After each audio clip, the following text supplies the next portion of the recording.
national tragedy.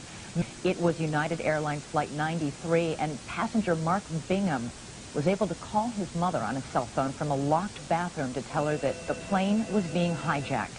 Bingham's mother, Alice Hoagland, spoke earlier with Peter Jennings.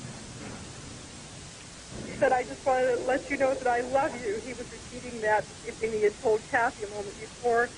I told him, "We love you, Mark." And he said, "I'm on a flight, flight 93, United Flight 93 from Newark to San Francisco, and there are 3 guys that have taken over the flight, and they say they have a bomb.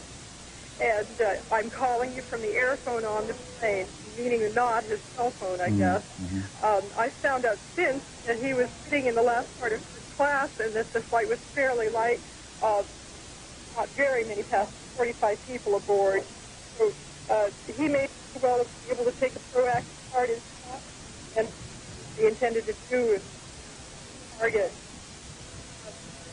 I certainly hope anyway.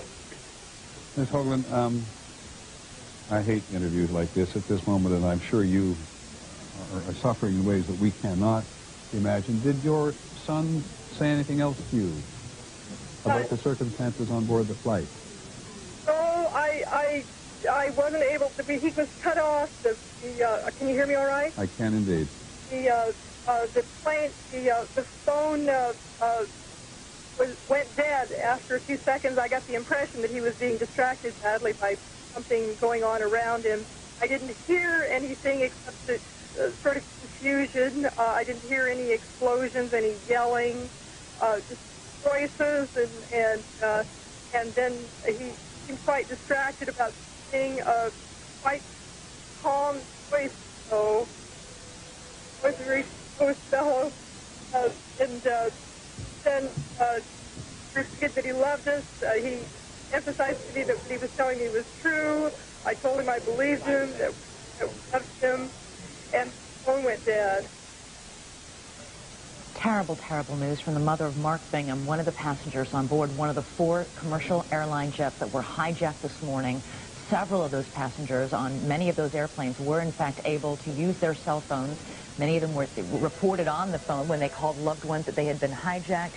Many of them had been herded to the back of the plane. They reported to loved ones that hijackers had, in many cases, attacked, stabbed flight attendants with knives that they had somehow managed to bring on board, something that is now going to be, the FBI will investigate as a tremendous security breach.